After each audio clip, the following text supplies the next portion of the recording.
Man who killed one person and injured another on the Appalachian Trail is in court today. And trade negotiations between the U.S. and China continue to escalate, putting pressure on consumers' wallets. Plus, we'll let you know what to watch for in Wednesday's debate between the four Democratic candidates in next week's primary election. Dedicated to Eastern and Southern Kentucky, this is WYMT Mountain News This Morning.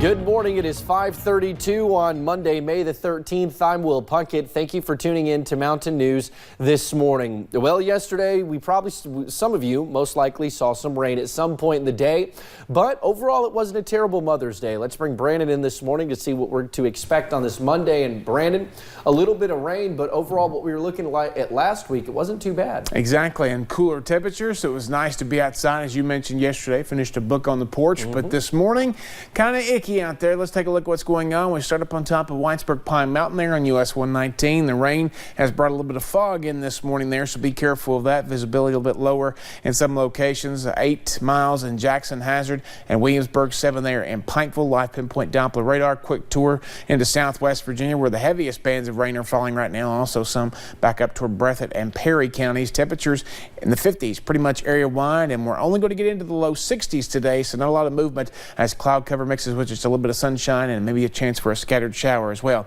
Rest of the forecast coming up here in just a few minutes. Will? All righty, Brandon, thank you. Well, one person is dead and another injured after a man attacked them on the Appalachian Trail Friday. Saturday, James Jordan was arrested on one count of murder and another for assault. He will appear in federal court in Abingdon, Virginia later today.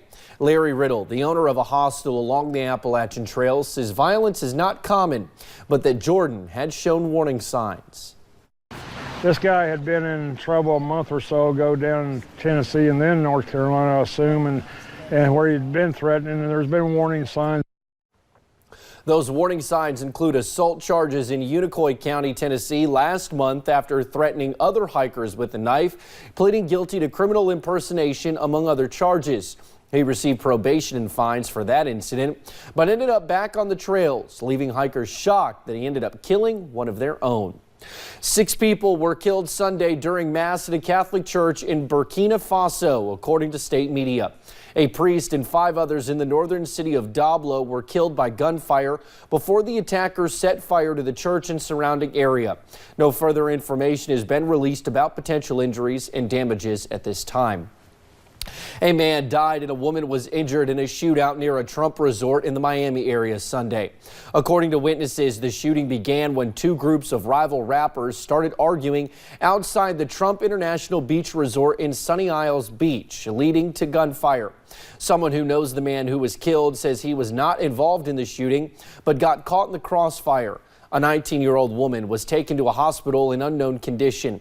According to witnesses, she is rapper NBA Youngboy's girlfriend.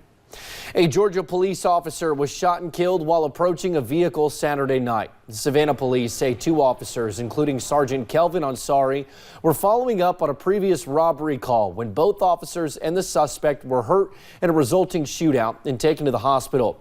The second officer involved was treated and released, but Ansari did not survive. Ansari is a 10-year veteran of the Savannah Police Department and served over 20 years in the United States Army. No word at this time on the suspect's condition. Actress Felicity Huffman is expected to enter a guilty plea in Boston this afternoon for her role in the college admissions scandal. She agreed last month to plead guilty to 1 charge of conspiracy to commit fraud. A plea agreement indicated prosecutors will recommend 4 to 10 months of jail time, a fine of $20,000, and a year of supervised release. Ultimately, a federal judge will have the final say on Huffman's punishment.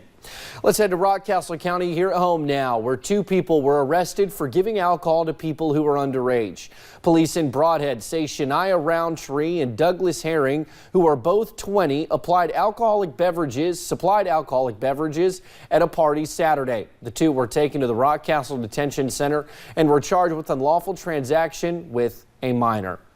China is promising to take necessary countermeasures after the president imposed billions of dollars worth of tariffs on goods coming into the U.S. last week. CBS's Hillary Lane is in New York with details. The White House's top economic advisor expects China to retaliate after the U.S. increased tariffs last week. Yeah, I reckon they will. We'll see what they come up with. On Friday, President Trump increased tariffs to 25%, up from 10% on $200 billion worth of Chinese goods. He also began the process of ordering additional tariffs on remaining imports, worth $300 billion. Both sides will pay. Larry Kudlow acknowledged on Fox News Sunday that U.S. consumers and businesses will foot the bill. Yes, to some extent. Yeah, I don't disagree with that. Again, both sides will suffer on this. That's counter what President Trump has repeatedly claimed. It's really paid, ultimately it's paid for largely by China. Tariffs are actually a tax paid by U.S. companies that import goods from China. The cost is then often passed on to consumers. Some analysts say the hike could cost the American economy $62 billion by next year, an extra $500 to $800 per family. They're a tax on the American consumer. Henry Paulson, former Treasury Secretary for President George W. Bush, says the escalation is a missed opportunity for both countries. They clearly want a deal and need a deal, as does the United States. No one wins a trade war. President Trump and his Chinese counterpart Xi Jinping are expected to meet during the G20 summit in June. Hillary Lane, CBS News. Now, both sides say talks will continue. China says that'll happen in Beijing, although U.S. officials say nothing is planned as of now. We're nearing the home stretch in the primary campaign for Kentucky governor. 4 Democrats and 3 Republicans are vying for their respective party's nomination. On Wednesday, WYMT takes part in the Kentucky debate between the 4 Democratic candidates hoping to challenge Governor Matt Bevin this fall. Garrett Weimer shows us what to watch for.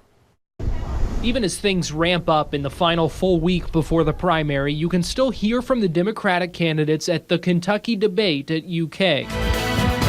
Good morning from WKYT political editor Bill Bryant has already spoken with each of them on Kentucky newsmakers, covering a number of issues. Here, Rocky Atkins, the Democratic leader in the state House of Representatives, talks about investing more in public higher education. The increase in tuition is nothing more than a tax increase on the backs of working families. We got to get more money into higher ed, all levels of education. We got to be looked at as the world-class education system in this global economy. So it would be Andy Beshear, current state attorney general, talks about expanding access to the polls. Well, voting is the bedrock of our democracy, but for far too many families, it's simply too hard. So we want to take steps to make sure that we have more than 20% of eligible voters that come out and select their public officials and then can hold them accountable. Adam Edlin, former state auditor, talks about jobs in a changing economy. States all around us are creating thousands of renewable energy jobs, but we're not pursuing that path, and people aren't getting employed in industries of the future because we've got leaders who have their head in the sand. This is about electing a governor who knows what the new economy looks like and knows how to create a path for all our people to get there. Candidate Jeff Young, also on the ballot, is also scheduled to participate in Wednesday's debate. Primary election day is May 21st. In Lexington, Garrett Weimer, WKYT. Now, on the Republican ballot, Governor Matt Bevin faces a primary challenge from 3 competitors: State Representative Robert Goforth, William Woods, and Ike Lawrence. A debate for Republican candidates was canceled after Bevin and Goforth declined invitations. You can watch the debate right here on WYMT on Wednesday at 7. A West Virginia University researcher is seeking funding to study whether using fentanyl testing strips changes the behavior of drug users. Some harm reduction programs use the strips to warn drug users of the presence of fentanyl. Dr. Judith Feinberg is a professor at the WVU School of Medicine. She believes it might be safer knowing there is fentanyl in drugs, but people could also use the strips to seek out dangerous drug doses. The Buchanan County Sheriff's Office is asking for information on a missing senior citizen this morning. Lonnie Wayne Meadows, 65, was last seen May 3rd in the Jewel Valley area of Buchanan County. Officials with the Sheriff's Office say he may be driving a 1998 or 99 black Chevy pickup truck. Anyone with information is asked to contact the Buchanan County Sheriff's Office at 276-935-2313. On a lighter note, for the first time in a while, there was real suspense at the weekend box office. Could a certain Pokemon top the Avengers? We'll have the weekend box office numbers just ahead. From the 60s to the mid to upper 80s, that's what's in store for us this week and this weekend, at least as it stands for now. I have your latest forecast, about 3 minutes.